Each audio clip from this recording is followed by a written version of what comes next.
Hello दोस्तों, नमस्कार। दोस्तों, आज की मैं इस वीडियो में आप सभी को आपकी पाठ्य पुस्तिका बीना के पाठ 5, जिसमें एक बहुत ही सुंदर सी कहानी है जिसका शीर्षक है सुंदरिया। सुंदरिया मतलब सुंदर है कौन? एक प्यारी सी गाय। इस कहानी में गाय मुख्य पात्र है और उसके ऊपर ही कहानी है। यह जो सुंदरिया है वह गाय का ही नाम है। तो चलिए हम लोग जानते हैं आखिर इस इंटरेस्टिंग कहानी को और मजे लेते हैं। दोस्तों, हरियाणा के किसी गांव में, नाम नहीं दिया है गांव का, लेकिन वह गांव कहाँ का है? हरियाणा का। हरियाणा के किसी गांव में हीरा सिंह नाम का एक किसान रहता था। कौन रहता था? हीरा सिंह नाम का किसान। तो उसकी समझ में यह नहीं आता था कि वह कैसे अपने बीवी बच्चों का और अपनी प्यारी सी गाय सुंदरिया की परवरिश करे। आखिर उसकी क्या समस्या थी, आगे जानेंगे। दोस्तों, किसान की समस्या नॉर्मल समस्या जो कि किसान से जीवन से जुड़ी रहती है कि वह बड़ा ही गरीब रहता है। उसके पास खुद के खाने के लिए भी सही से नहीं जुटता है। वह दूसरों को क्या खिलाए और किसी पशु को क्या खिलाए। तो सुंदरिया जो गाय है उसका डील डोल मतलब उसकी जो शरीर की कद काठी थी वह काफी बड़ी गाय थी। और उसे देखकर लोगों को ईर्ष्या होती थी क्योंकि वह बड़ी थी और दूध भी अच्छा खासा देती थी, इसलिए ईर्ष्या होती थी। ईर्ष्या का मतलब जलन होना। गरीबी के कारण हीरा सिंह गाय का चारा भी नहीं जुटा पाता था। चारा का अर्थ होता है गाय का खाना। वह गाय का खाना भी नहीं सही से जुटा पाता था। खाने पीने की जब कमी होने लगी तो हीरा सिंह ने सोचा कि मैं सुंदरिया को बेच दूं। लेकिन उसका जो बड़ा लड़का था वह जवाहिर सिंह, क्या नाम है बड़ा लड़का का? जवाहर सिंह। जवाहर सिंह सुंदरिया को मौसी कहा करता था और इसलिए वह उसे बेचने से डरता था। मतलब जवाहर सिंह को अपनी गाय सुंदरिया से बहुत प्रेम था। नौकरी की तलाश में वह दिल्ली चला गया। वहां उसे एक सेठ के यहाँ चौकीदार की नौकरी मिल गई। नौकरी की तलाश में दिल्ली कौन गया?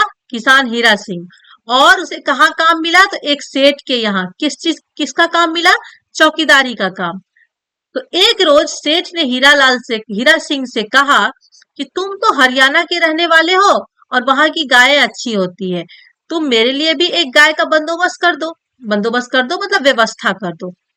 अब हीरा सिंह अपनी सुंदरिया की बात सोचने लगा और उसने कहा, एक है मेरी निगाह में। आप जानते हैं हरियाणा के लोग अभी शायद कम हो चुका है, लेकिन कुछ वर्ष पहले हर घर में गाय रहती थी और वहां के लोग अपने घर में गाय भी रखते थे। उसके गोबर से गोईठा बनाते थे और उसी जलावन से वह खाना बनाया करते थे। गैस की खपत वहां बहुत कम होती थी और घर घर में लोग शुद्ध दूध पीते थे क्योंकि सबके घर गाय रहती थी। सेठ ने कहा, कैसी गाय है? हीरा सिंह बोला, गाय तो ऐसी है कि दूध देने में कामधेनु।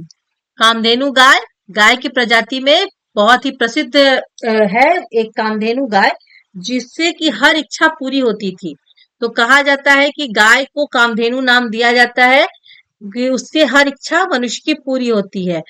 तो 15 सेर दूध उसके तले उतरता है। 15 सेर दूध वो कम से कम देती है और उसके 200 रुपये तक लग चुके हैं। मतलब उसके अभी तक जितने भी लोग उसे खरीदने आए हैं, अभी तक उसकी कीमत 200 रुपये लगा चुके हैं। तो सेठ बोला, चलो आज हम ज्यादा दे देंगे, वह गाय तुम मुझे दे दो। अब हीरा सिंह ने साफ साफ बता दिया कि सेठ जी, सच यह है कि वह गाय अपनी ही है, मतलब वह गाय मेरी ही है। सेठ जी खुश हो गए कि चलो जान पहचान वाले लोगों से मिल रही है गाय। वो खुश होकर कहे, तब तो अच्छी बात है, तुम्हारे लिए जैसे 200 वैसे ही 205। हीरा सिंह लाख से गड़ गया। वह आप वो मन ही मन सोच रहा है कि मैं ये बात कैसे बताऊं कि वह जो सुंदरिया है गाय उसके परिवार का ही अंग है, मतलब वह उसके परिवार की जैसी ही है। फिर उसने सोचा कि चलो कोई बात नहीं, सेठ के यहाँ यदि वो रहती है तो वो गाय क्या होगा, उसके आंख के आगे ही रहेगी, हर समय वह उसे देख पाएगा। तो सेठ ने क्या किया, उसी समय 100 रुपया मंगाकर उसी वक्त हीरा सिंह को थमा दिए और कहा, देखो हीरा सिंह, तुम आज ही चले जाओ और मुझे ये बताओ कि तुम कब तक वापस आ जाओगे गाय को लेकर। सेठ जी ने ज्यादा देर नहीं करने की सलाह देकर उसे वहां से भेज दिया कि ज्यादा दिन तुम मत लगाना। हीरा सिंह उसी रोज गाय लेने चला गया और जैसे तैसे अपने बेटे जवाहर सिंह को समझा बुझा कर वह गाय ले आया। गाय देखकर सेठ बहुत खुश हुई क्योंकि ऐसी सचमुच सुंदर गाय, स्वस्थ गाय उन्होंने कभी भी देखा नहीं था। हीरा सिंह ने वहां लाकर उसे खुद ही सानी पानी दिया, उसे सहलाया और अपने हाथ से उसे दुहा। दूध कितना हुआ तो दूध 15 सेर से कुछ ऊपर ही हुआ।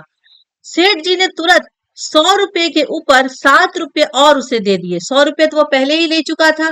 और अपने घर से उन्होंने सेठ जी ने घोसी को बुलाकर सेठ जी ने गाय को क्या किया, उसे सुपुर्द कर दिया। मतलब गाय को संभालने की जिम्मेदारी घोसी को दे दिया। रुपया तो हीरा सिंह जी ने ले लिया, लेकिन उसका जी नहीं भरा, उसका मन नहीं भरा, क्योंकि वह भी गाय से बहुत प्यार करता था। जब घोसी गाय को ले जाने लगा तब गाय उसके साथ भी नहीं जाना चाहती थी, क्योंकि गाय भी अपने पुराने मालिक से बहुत प्यार करती थी। हीरा सिंह बोला अपने सेठ को कि सेठ जी, गाय की नौकरी पर आप मुझे लगा दीजिए, चाहे तनख्वाह कम कर दीजिए। तो सेठ जी ने कहा, हीरा सिंह, तुम्हारे जैसा ईमानदार चौकीदार हमें दूसरा नहीं मिलेगा। तुम इसी काम के लिए ठीक हो। तनख्वाह तो तुम्हारी हम और 1 रुपया और बढ़ा देंगे, पर तुमको ड्योढ़ी पर ही रहना होगा, मतलब दरवाजे पर ही रहना होगा। ड्योढ़ी मतलब बाहर का दरवाजा। हीरा सिंह क्या कहता, उसने गाय को पुचकार कर कहा, सुंदरिया जाओ, जाओ तुम। गाय ने उसकी ओर देखा जैसे वह भी पूछ रही है, वह भी पूछना चाहती है कि क्या सचमुच ही इसके साथ चली जाऊं। गाय ने इतनी विरल भावुक तरीके से देखा जैसे वह भी हीरा सिंह से पूछ रही है कि क्या सच में मुझ मैं इसके साथ ही चली जाऊं। हीरा सिंह ने उसकी पीठ थपथपाया तो वह घोसी के पीछे पीछे चली गई। हीरा सिंह एक टक देखता रहा, लेकिन अगले दिन बड़ी गड़बड़ी हुई। क्या गड़बड़ी हुई? सेठ जी ने हीरा सिंह को बुलाकर कहा, तुमने मुझे धोखा में क्यों रखा? वो हैरान, मैंने क्या धोखा दिया? तो उन्होंने कहा कि गाय सवेरे से 5 सेर दूध भी नहीं दी है, उसके थन से तो 5 सेर दूध भी नहीं उतरा। तो हीरा सिंह ने कहा, कैसे मालिक? मैंने तो खुद 15 सेर से ऊपर दूध दूहकर आपको दिखाया था, आपके सामने ही तो मैंने दुहा था। तब सेठ जी ने कहा, तो जाकर गाय को देखो। हीरा सिंह गाय के पास गया और उसे पुचकार कर का अथवा प्यार करके कहा कि सुंदरिया, क्यों मेरी रुसवाई करती है, मतलब क्यों मेरी बेइज्जती करती है? गाय ने मुंह ऊपर उठाया और मानो पूछ रही हो, तो तुम ही बोल दो मुझे क्या करना है। हीरा सिंह ने घोसी से कहा कि बाल्टी मुझे दो, मतलब बाल्टी मुझे लाओ, दूध मैं दूंगा। घोसी ने कहा, मैं तो पहले ही दूह चुका हूँ। पर हीरा सिंह बोला, तुम मुझे बाल्टी लाओ, मुझे बाल्टी दो। और उसके बाद हीरा सिंह ने बाल्टी लेकर दूहना शुरू किया और गाय के थन से 13.5 सेर दूध निकला। और उसने तौल कर उसे दिखा दिया कि देखो इतना दूध है। हीरा सिंह ने घोसी को दे दिया और कहा कि यह दूध जाकर सेठ जी को दे देना। घोसी दूध लेकर चला गया। फिर गाय के गले पर सिर रखकर बोला, सुंदरिया देख, मेरी ओछी मत करा, मेरा नाक मत कटवाओ, मेरी बेइज्जती मत करवाओ। मैं दूर हूं तो क्या, इसमें मुझे क्या कोई सुख मिल रहा है तुमसे दूर रहकर? मैं भी वही दुखी हूँ, जैसे तुम दुखी हो वैसे ही मैं भी दुखी हूँ। गाय वैसे ही मुंह झुकाए वैसे ही खड़ी रही। और दूसरे दिन फिर वही हुआ। लाख कोशिश करने के बाद भी गाय ने पूरा दूध नहीं दिया। फिर सेठ जी ने गुस्से से हीरा सिंह को बुलाया और बुलाकर कहा, क्यों हीरा सिंह, यह क्या है? यह तो सरासर धोखा है। हीरा सिंह चुप रहा। सेठ जी ने कहा, ऐसा ही है तो तुम ले जाओ अपनी गाय और मेरे रुपये वापस करो। लेकिन रुपये हीरा सिंह के पास नहीं थे। उन्होंने अपने सारे रुपये गांव भेज दिया था और उनमें से काफी रुपये मकान की मरम्मत करने में खर्च हो चुके थे। और अब वह सेठ जी को पैसे दे ही दे सकता था, क्योंकि अधिकांश पैसे खर्च हो चुके थे। अब उसे चुप देकर सेठ जी समझ गए कि पैसे इसके पास अब उतने नहीं हैं। तो उसने कहा, अच्छा ठीक है, तनख्वाह में से मैं रकम काटता जाऊंगा, और जब वो पूरी तरह से काट ली जाएगी तब तुम अपनी गाय ले जाना, तब तक गाय यहीं रहेगी। अगले दिन सवेरे बहुत सा दूध जोड़ी पर बिखरा हुआ था, और उससे पहले जो शाम हुई थी उसमें दूध देने से गाय ने पूरी तरह से इनकार कर दिया था, उसने दूध दिया ही नहीं था। सेठ जी ने पूछा, हीरा यह क्या बात है? हीरा सिंह क्या बोले, वह सिर झुकाकर खड़ा रह गया। फिर उसने पूछा कि रात में क्या गाय खुली रह गई थी? आपको इसकी कुछ खबर है?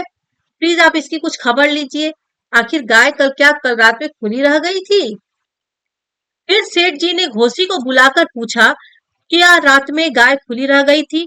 तो घोसी ने जवाब दिया कि नहीं सेठ जी, कल रात मैंने गाय को खुद खूंटे से बांधा था, वो खुली कैसे रह सकती है? हीरा सिंह ने कहा, नहीं, ऐसा नहीं हो सकता है। गाय रात को आकर ड्योढ़ी के पास ही खड़ी रही है और अपना दूध वहां गिरा गई है। सेठ जी बोले, ऐसी मसनुई बातें, ऐसी मतलब घुमाओ फिरा के बोली गई बातें, या तुम औरों से कहना। जाओ जाकर खबर लगाओ कि वह कौन आदमी है जिसकी यह करतूत है। हीरा सिंह क्या बोले, वह चुपचाप अपनी कोठरी में जाकर लुढ़क गया, और वो बहुत थका हुआ था, इसलिए उसकी कब आंख लग गई उसे पता ही नहीं चला। और रात को अचानक दरवाजे पर उसे लगा जैसे दरवाजे पर कोई रगड़ खा रहा है। एक रगड़ की आवाज आ रही थी। उठकर उसने दरवाजा खोला तो देखा सुंदरिया खड़ी है। मुंह ऊपर उठाकर सुंदरिया उसे जैसे कैसे देख रही थी, जैसे कोई अपराधी देख रहा हो। वह अपने आप को खुद अपराधी समझ रही थी और सामने खड़ी होकर क्षमा याचना कर रही थी। यह देखकर हीरा सिंह विवल हो उठा कि गाय मेरे सामने खड़ी है और वह खुद को अपराधिनी कह रही है, मुझसे क्षमा मांग रही है। वह विवल हो उठा, मतलब उसे लगा कि अब वो रो देगा। उसके आंसू रुक ही नहीं रहे थे। उसकी आंखों से झरझर झरझर आंसू बहने लगे और वह सुंदरिया की गर्दन से लिपट गया और देर तक सिसकता रहा। मतलब हीरा सिंह खुद भी रोने लग गया था। अगले दिन सवेरे उठा और उसने जाकर सेठ जी से कहा कि आप मुझसे जितने महीने चाहे कसकर चाकरी करवा लें, पर गाय आज ही यहाँ से गांव चली जाएगी। रुपये जब आपकी चुकता हो जाए तो आप मुझसे कह दीजिएगा, तब मैं भी अपनी छुट्टी कर लूंगा। मतलब मैं भी यहाँ से काम छोड़कर चला जाऊंगा। और सेठ जी कुछ कहते इससे पहले ही हीरा सिंह गाय को लिया और लेकर चला गया। आप देख रहे हैं हीरा सिंह अपनी गाय का रस्सी पकड़कर वापस इसे गांव लेकर चला जा रहा है। तो दोस्तों, आप एक बात जान लीजिए, हम मनुष्य चाहे किसी के प्रेम का उपकार निभाए या ना निभाए, उसे उसके उपकार को माने या ना माने, लेकिन पशु एक ऐसी चीज है जिसे आप यदि प्रेम देंगे वह कभी भी आपके प्रेम को नहीं भूलेंगे, हर समय आपके प्रेम की लाज को रखेंगे। इसलिए हर समय पशु से प्रेम कीजिए। कभी किसी पशु को जानबूझकर परेशान नहीं करना चाहिए, बिना कारण उसे परेशान नहीं करना चाहिए, और पशु को कभी भी कष्ट देने की कोशिश ना करें। अगर आप उसे प्रेम देंगे तो वह आपके प्रति भी प्रेम प्रकट करेंगे और उनका प्रेम बहुत अनमोल है। प्यारे बच्चों, इस कहानी के लेखक जनेंद्र कुमार है, जो कि एक मनोवैज्ञानिक कहानीकार है, और मनुष्य के, पशु के मन के क्या चलता है उसी आधार पर यह कहानी लिखते हैं। तो दोस्तों, यह वीडियो यहीं समाप्त हुआ। इसके साथ हमारा यह पाठ यहाँ समाप्त हुआ। अब हम लोग मिलेंगे अगली वीडियो में अगले पाठ के साथ। तब तक के लिए बहुत बहुत धन्यवाद।